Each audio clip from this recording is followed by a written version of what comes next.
আসসালামু আলাইকুম রহমতুল্লাহ বারাকাত। আজকে 14ই আগস্ট, ভুলে যেন না আল্লামা দেলোয়ার হোসেন সাঈদীর প্রথম মৃত্যুবার্ষিকী। তো তার রুহের মাগফিরাত কামনা করছি এবং আল্লামা দেলোয়ার হোসেন সাঈদীকে জান্নাতুল ফেরদাউসের উচ্চ মাকাম দান করুক। আজকের 5ই আগস্টের দেশ স্বাধীনতার পিছনে আল্লামা দেলোয়ার হোসেন সাঈদীর কিছু অনুপ্রেরণামূলক কথা ছিল, যে বিড়ালের মতো শত বছর না বেঁচে বাঘের মতো হুঙ্কার দিয়ে 1 ঘন্টাও বাঁচার একটা তৃপ্তি আছে অন্যরকম। তো আজকের ছাত্র সমাজ জেগে উঠেছে বিজয় আজকে বাংলাদেশ স্বাধীন হয়েছে, বাংলাদেশ মুক্ত হয়েছে। তো যারা স্বাধীন করেছে তাদেরকে স্যালুট জানাচ্ছি এবং যারা শহীদ হয়েছেন তাদের রুহের মাগফিরাত কামনা করছি। তো আল্লামা দেলোয়ার হোসেন সাঈদীর জন্য দোয়া করছি এবং যারা বাংলাদেশ স্বাধীনতার পিছনে শহীদ হয়েছেন তাদের রুহের মাগফিরাত কামনা করছি। তো আজকের যে আল্লামা দেলোয়ার হোসেন সাঈদী, তার দিনের দাওয়াত পুরো বিশ্ব জুড়ে ছিল, শুধু বাংলাদেশ না, পুরো বিশ্ব জুড়ে ছিল। এবং সে এমন কোনো ভাষা নাই যে না জানতো, বিভিন্ন ভাষায় তর্জমা করে মানুষকে ইসলামের দাওয়াত দিতেন, ইসলামের প্রচার করতেন।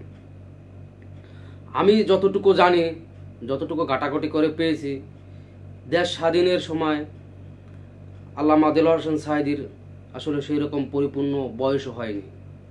তো তারপরও তাকে রাজাকার বানানো হয়েছে, তাদেরকে বিভিন্ন অপবাদ দেওয়া হয়েছে। সেই অপবাদ নিয়ে, লাঞ্ছনা নিয়ে সে অনেক বছর জেলের ঘানিও টেনেছে এবং তার শেষ নিঃশ্বাসটাও সেই কারাগারেই হয়েছেন। আমি জানি না কতটুকু সত্য। তার ছেলে এবং বিভিন্ন সোশ্যাল মিডিয়ার মাধ্যমে আসলে এই কথাটা শুনেছে যে তার শেষ নিঃশ্বাসটা সেটা স্বাভাবিক মৃত্যু হয়নি, তাকে মারা হয়েছে। উপর আল্লাহ ভালো জানেন কতটুকু সত্য কতটুকু মিথ্যা, কিন্তু সে যেভাবেই মারা যাক না কেন, আমি মনে করি তার শহীদী মৃত্যু হয়েছে এবং তাকে আল্লাহ জান্নাতুল ফেরদাউসের উচ্চ মাকাম দান করবেন, এটা আমার বিশ্বাস। কারণ যে মানুষ সবসময় প্রতিনিয়ত কোরআনের দাওয়াত নিয়ে ব্যস্ত থাকতেন এবং দেশের জন্য বিগত দিনে সে সংসদ সদস্য ছিল, ইসলামের প্রচার, সে সংসদ সদস্য হয়েও সেখানে সংসদে বসেও ইসলামের প্রচার করে গেছেন এবং সংসদে বসে হুঙ্কার দিয়ে এসে কথা বলতেন, কখনোই বিড়ালের মতো কথা বলতেন না। সে আল্লামা দেলোয়ার হোসেন সাঈদীকে সেই কারণেই রাজাকার বানানো হয়েছে।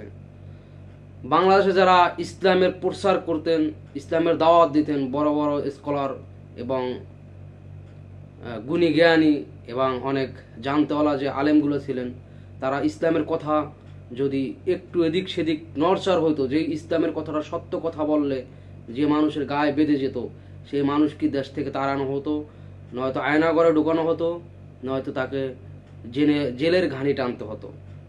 তো আল্লাহ সেখান থেকে আমাদেরকে মুক্তি করেছেন। তো এই মুক্তিগামী মানুষের জন্য আসলে সবার জন্য দোয়া করছি। আল্লাহ যেন সবাইকে ভালো রাখেন, সুস্থ রাখেন এবং বাংলাদেশ যেন স্বাধীন হয়ে স্বাধীনতাভাবে যেন সাধারণ মানুষ বাঁচতে পারে। দল মত জাতি বর্ণ সব কিছু সম্মিলিত হয়ে যেন একাত্রবদ্ধ হয়ে যেন বাংলাদেশের সামনের দিকে এগিয়ে নিয়ে যায় এবং বাংলাদেশকে যেন সুন্দরভাবে রিপ্রেজেন্ট করে বিশ্বের বুকে, সেই প্রত্যাশাই বর্তমান যারা ক্ষমতায় বসা আছেন এবং পরবর্তীতে যারা ক্ষমতায় বসবেন। আমি কোনো দল করি না, আমি একটাই দল করি, সেটা বাংলাদেশ। কারণ বাংলাদেশকে ভালোবাসি।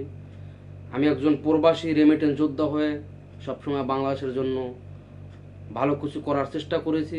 যতটুকু রেমিটেন্স এখানে কামাতে পেরেছি ততটাই বৈধভাবে বাংলাদেশে পাঠানোর চেষ্টা করেছি এবং পরবর্তীতেও করবে ইনশাআল্লাহ।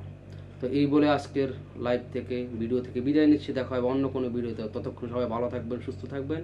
ভালো লাগলে সাপোর্ট করে পাশে থাকবেন। ধন্যবাদ সবাইকে।